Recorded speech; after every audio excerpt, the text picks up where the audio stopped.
Hey class, welcome back to our history subject, and we're getting into our last two chapters of our American Revolution book. Today we'll be covering chapter 19, and then later on this week we'll cover chapter 20. And like I said, these are your last two chapters, and then you'll have your unit assessment. But along with each chapter, remember to do and complete your big question discussion post. Don't copy and paste an answer, please, in those. And then also your chapter vocabulary words. This chapter we have 4 vocabulary words and then 2 phrases. So make sure you use the definitions from the book to complete that assignment. In chapter 18, we covered Valley Forge and how General Washington and the Continental Army, they arrived at Valley Forge about 25 miles outside of Philadelphia, and they started the winter with 7,000 men. But throughout the winter, over 2,000 men died, and a lot of men also deserted, meaning they left the army and just went home. So things were looking a little gloom because of that.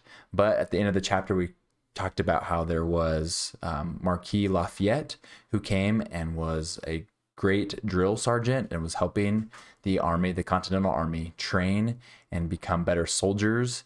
And this was the first time that General Washington had a trained army. So now we're getting to chapter 19. Our primary focus objectives for today are to describe the battles in the southern colonies, be able to identify George Rogers Clark and describe his role in the war in the West, identify John Paul Jones and describe his role in the American Revolution, identify Benedict Arnold and explain how and why he betrayed his country, and then as always with each chapter to understand understand the chapter vocabulary words. All right, so during this chapter, we'll be reading about how the British shifted their strategy when they realized that winning the war against the Americans was going to be much more challenging than expected. So let's call attention to the big question. Why did the British shift the fighting to the south? Let's start reading and look for answers of why the British decided to stop their focus on the north and start focusing on the south. Another plan. While the Continental Army regrouped at Valley Forge, the British generals made another plan to win the war. For 3 years, the British had been fighting the Americans in the north. They had won nearly all the battles, so they weren't losing the war, but that didn't mean they were winning it either. To win, the British would have to beat down the rebellion. They would have to really defeat the Continental Army. Every time the British had a chance to do that, though, General Washington and his army managed to slip away. Let's look at this awesome picture. It's pretty cool. And let's read the caption together. British military leaders were frustrated in their efforts to defeat the Continental Army.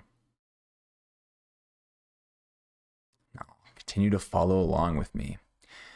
The British generals thought, suppose we shift the battle to the south. That would give us several advantages. For one thing, most of the Continental Army is in the north. We will catch them off guard, a surprise attack.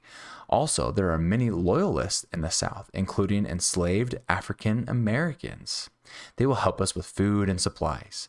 After we take the south, we'll have the Continental Army squeezed between our forces, or sandwiched between their forces, because we'll have forces in the south and in the north. The plan was pretty successful for a while. The British Navy brought soldiers from their base in New York to Savannah, Georgia. So they got on their boats and traveled down south. The soldiers quickly captured the city. Within a year, they controlled the whole state of Georgia. Soon after, the British took Charleston, South Carolina, and handed the Americans their worst defeat of the war. From there, British troops successfully went on to control a large part of the South. So it seems like their plan is working. However, the British were still not able to crush their enemy. American military commanders in the South followed George Washington's strategy. Small battles, yes. Big battles, no. Never risk the whole army in one big fight.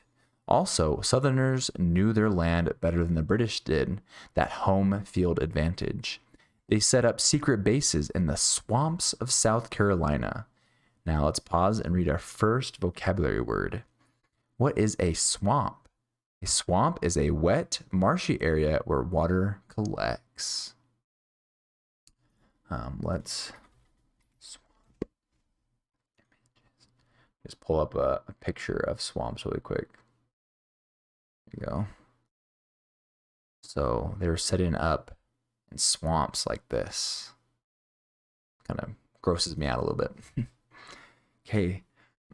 So they set up secret bases in the swamps. They came out of the swamps to attack small groups of British soldiers. Then, as suddenly as they had appeared, they were gone. Even though there were no large-scale battles, the fighting was at times fierce, with many casualties and some acts of cruelty. This kind of hit-and-run fighting is called guerrilla warfare. So this is our first vocabulary phrase. And it means fighting in small groups, making small, repeated attacks. A general named Francis Marion was so successful at it that he became known as the Swamp Fox. The British armies won many small battles, but they could never catch up to the American forces to defeat them in a big one. In time, the Americans began to win their share of battles, utilizing this guerrilla warfare. Now let's learn about the war in the West. Meanwhile, in the West, a young Virginian named George Rogers Clark attacked several British forts that had been built near tributaries of the Ohio River. Now, what is that? A tributary is a stream or river that flows into a larger stream, a river or a lake. The British had used their presence and their interest in trade in the West to gain support from Native Americans. However, American settlers saw the British and the Native Americans as a threat. On July 4th, 1778, Clark and a company, so let's pause really quick. So a company is a unit in the military made up of anywhere from 80 to 250 soldiers. So his company was 175 Virginia militiamen, captured the first of the British forts without firing a single shot. Later, Clark captured 2 more. His victories drove the British out of part of the land between the Appalachian Mountains and the Mississippi River. The Appalachian Mountains are in the east, and as you go a little bit more west, is the Mississippi River. So now let's learn about the victory at sea. Excuse me. The tiny American Navy, of course, was no match for the great British fleet. Still, American warships put up a good fight when they met, one British ship at a time. Were they doing guerrilla warfare on the water as well? John Paul Jones was the commander of the American ship Bonham Richard. When it came upon the British warships Serapis off the coast of Great Britain, the 2 ships opened fire. Soon the deck of the American ship was in flames. The British commander then demanded that Jones surrender. Jones replied, "I have not yet begun to fight." And fight he did. His own ship, the Bonham Richard, sank, but not before Jones and his men climbed aboard the British ship and took it over. This became one of the most famous naval battles in United States history. So we've talked about naval fleets. So what is a naval battle? A military battle fought on water using warships. So here is a picture of this naval battle with these naval fleets fighting each other. So this is the sea battle between the Bonham and the Serapis. Now, who is Benedict Arnold? During this time, George Washington suffered one of his greatest disappointments. It was not a defeat on the battlefield. It was a defeat of the spirit. One of the Patriots' bravest and finest generals, and one of Washington's favorites, went over to the enemy. His name was Benedict Arnold. Arnold had helped win the Battle of Saratoga. Remember where they captured 6,000 British soldiers with General Gates? He had been promoted to general. His future in the American army was bright.